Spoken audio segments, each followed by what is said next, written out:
একটুখানি কথামৃত। ঠাকুর শ্রীরামকৃষ্ণ সেই পূর্ব পরিচিত ঘরে মধ্যাহ্নে সেবার পর ভক্ত সঙ্গে বসিয়া আছেন। 25শে ফেব্রুয়ারি 1883 রবিবার, 14ই ফাল্গুন, কৃষ্ণা তৃতীয়া।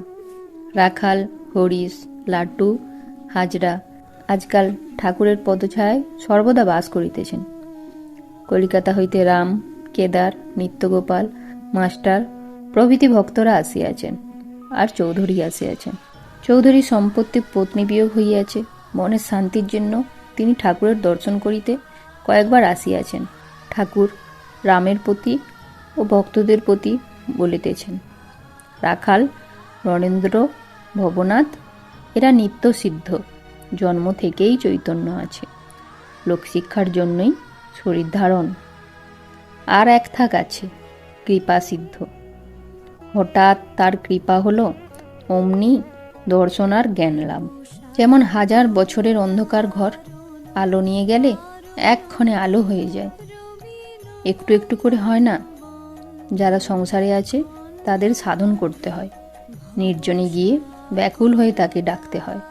পাণ্ডিত্য দ্বারা তাকে পাওয়া যায় না, আর তার বিষয় কে বিচার করে বুঝবে? তার পাদপদ্মে ভক্তি যাতে হয়, তাই সকলের করা উচিত। তার অনন্ত ঐশ্বর্য কি বুঝবে? তার কার্যই বা কি বুঝতে পারবে? বিশ্বদেব, যিনি সাক্ষাৎ অষ্টবসুর একজন বসু, তিনি সরসজ্জায় শুয়ে কাঁদতে লাগলেন। বললেন, কি আশ্চর্য! পাণ্ডবদের সঙ্গে স্বয়ং ভগবান সর্বদাই আছেন, তবু তাদের দুঃখ বিপদের শেষ নাই। ভগবানের কার্য কে বুঝবে?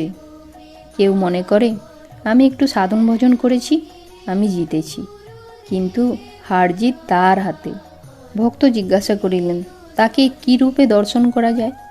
ঠাকুর বলিলেন, এ চোখে তাকে দেখা যায় না, তিনি দিব্য চক্ষু দেন, তবে দেখা যায়। অর্জুনকে বিশ্বরূপ দর্শনের সময় ঠাকুর দিব্য চক্ষু দিয়েছিলেন। কেবল বিচার করে তাকে পাওয়া যায় না। যদি রাগ ভক্তি হয়, অনুরাগের সহিত ভক্তি, তাহলে তিনি স্থির থাকতে পারেন না। ভক্তি তার কিরূপ প্রিয়? খোল দিয়ে জাপ যেমন গরুর প্রিয়, গপ গপ করে খায়। রাগ ভক্তি, শুদ্ধা ভক্তি, অহেতুকী ভক্তি যেমন প্রহ্লাদের। তুমি বড়লোকের কাছে কিছু চাও না, কিন্তু রোজ আসো, তাকে দেখতে ভালোবাসো। জিজ্ঞাসা করলে বলো, আজ্ঞে দরকার কিছুই নাই, আপনাকে দেখতে এসেছি। এর নাম অহেতুক ভক্তি। তুমি ঈশ্বরের কাছে কিছু চাও না, কেবল ভালোবাসো। চৌধুরী জিজ্ঞাসা করিলেন, মহাশয়, গুরু না হলে কি হবে না? ঠাকুর বলিলেন, সচ্চিদানন্দই গুরু। ইষ্ট দর্শনের সময় গুরু সামনে এসে পড়েন আর বলেন, ওই দেখো তোমার ইষ্ট। তারপর গুরু ইষ্টে লীন হয়ে যান। যিনি গুরু, তিনি ইষ্ট। গুরু খেই ধরে দেন। অনন্ত ব্রত করে, কিন্তু পূজা করে বিষ্ণুকে। তারই মধ্যে ঈশ্বরের অনন্ত রূপ। যে মূর্তি ভালো লাগে তারই ধ্যান করবে, কিন্তু জানবে যে সবই এক, কারোর উপর বিদ্বেষ করতে নাই। শিব, কালী, হরি সবই একেরই ভিন্ন ভিন্ন রূপ। যে এক করেছে সেই ধন্য। একটু কাম ক্রোধাদি না থাকলে শরীর থাকে না, তাই তোমরা কেবল কমাবার চেষ্টা করবে। সন্ন্যাসীর বড় কঠিন নিয়ম, স্ত্রী লোকের চিত্রপট পর্যন্ত দেখবে না। এটি সংসারী লোকেদের পক্ষে নয়।